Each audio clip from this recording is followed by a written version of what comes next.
selamat pagi Cikgu. Selamat pagi. Oke, sebelum kita mula, saya ingin perkenalkan diri saya. Nama saya Azrin Jemin.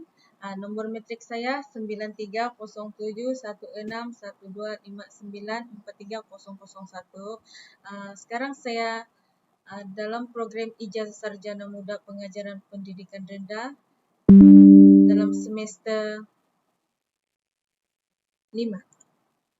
Okey, sebelum kita mula, boleh Cikgu perkenalkan diri Cikgu? Oke, boleh. Nama saya Ruziana Jebelin. Saya bertugas di SK Pantai Pitas lah. Okey, terima kasih. Saya ada beberapa soalan yang berkaitan dengan kepentingan strategi pedagogi di mana ia memupuk persekitaran pembelajaran inklusif. Bolehkah Cikgu bantu jelaskan sedikit tentang kepentingan pendidikan inklusif ini? Oke, sudah tentu saya akan jelaskan. Oke, pendidikan inklusif ini sangat penting karena ia memberikan peluang yang sama kepada semua pelajar tanpa mengira latar belakang, kebolehan, atau keperluan khusus mereka.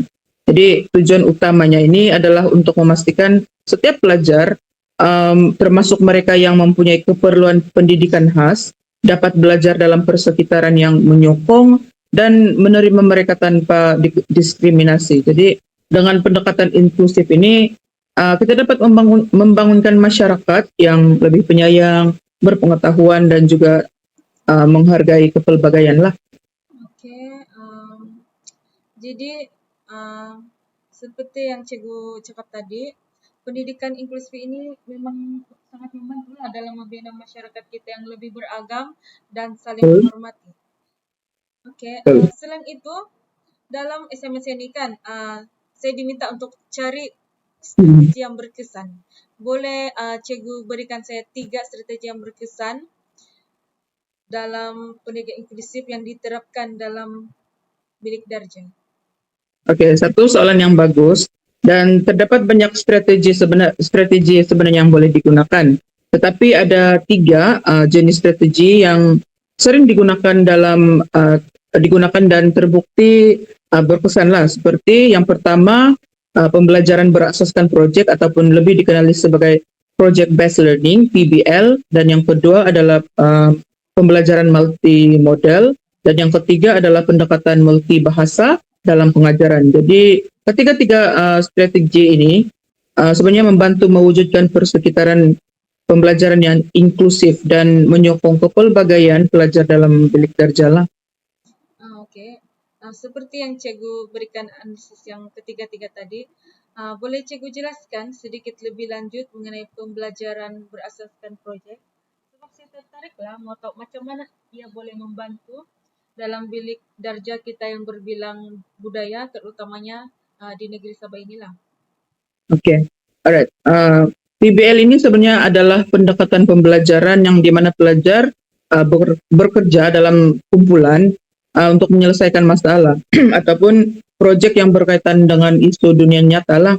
Jadi dalam kelas yang berbilang budaya ini, PBL sebenarnya sangat berkesan dan ianya sebenarnya memberi peluang kepada pelajar untuk berfungsi perspektif mereka dengan rekan-rekan yang lain, dan juga mereka akan belajar menghargai perbezaan budaya. Contohnya kan dalam satu proyek berkaitan dengan kepelbagaian etnik, pelajar boleh membawa pandangan mereka berdasarkan latar belakang budaya masing-masing. Kemudian mereka bekerja sama untuk mencari penyelesaian atau cadangan yang lebih komprehensif. Jadi ini menggalakkan mereka untuk saling memahami dan menghormati budaya rekan sekelas mereka.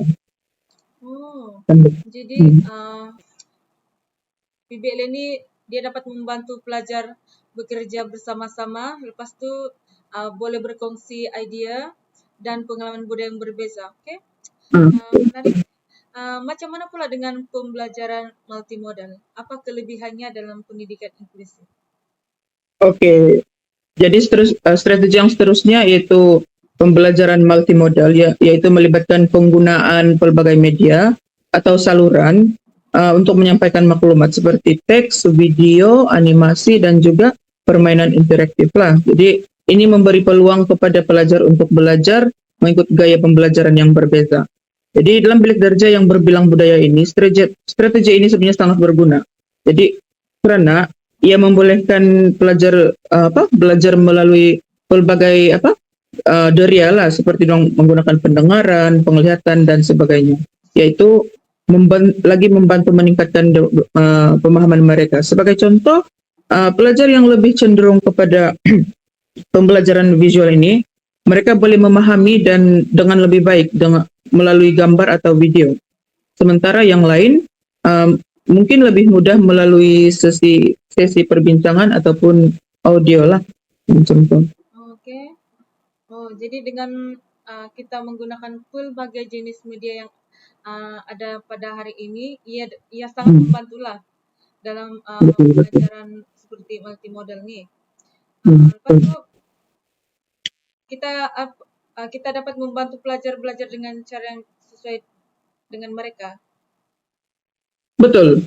Pembelajaran multimodal ini memastikan bahwa setiap pelajar, tidak kira latar belakang ataupun kebolehan, mereka dapat mengakses maklumat dengan cara yang paling sesuai dengan mereka lah. Ini juga membantu mengatasi masalah bahasa, karena pelajar boleh memahami bahan melalui pelbagai bentuk pengajaran. Oke, paham. Sebelum itu kan untuk yang strategi yang ketiga nih, saya mau tahu adalah macam mana pendekatan multibahasa dalam pengajaran yang seperti cikgu cakap awal tadi, macam mana pendekatan ini membantu pelajar dalam kelas yang berbilang budaya. Oke, seterusnya kalau yang untuk pendekatan multibahasa dalam pengajaran ini, sebenarnya strategi ini sangat penting di negara kita yang mempunyai pelbagai bahasa dan etnik. Jadi pendekatan ini melibatkan penggunaan lebih pasti, penggunaan lebih daripada satu bahasa dalam pengajaran untuk membantu pelajar yang mungkin tidak fasih dalam bahasa pengantar utama lah.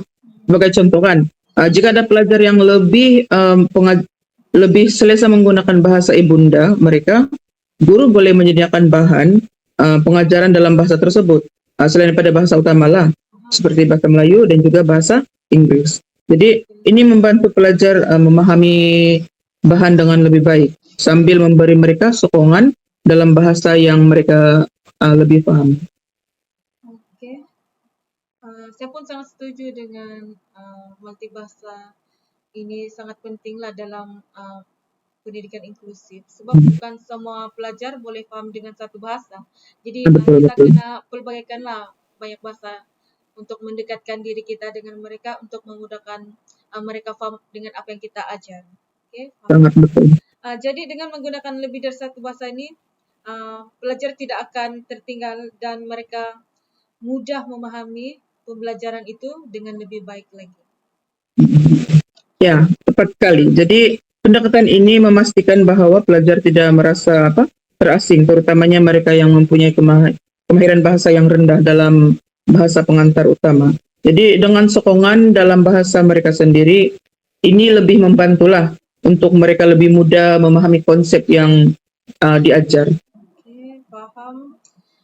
Sekarang saya lebih jelas dengan 3 strategi yang cikgu sebutkan sebentar tadi dan bagaimana ia dapat menyokong persekitaran pembelajaran yang inklusif di dalam bilik darjah yang berbilang budaya.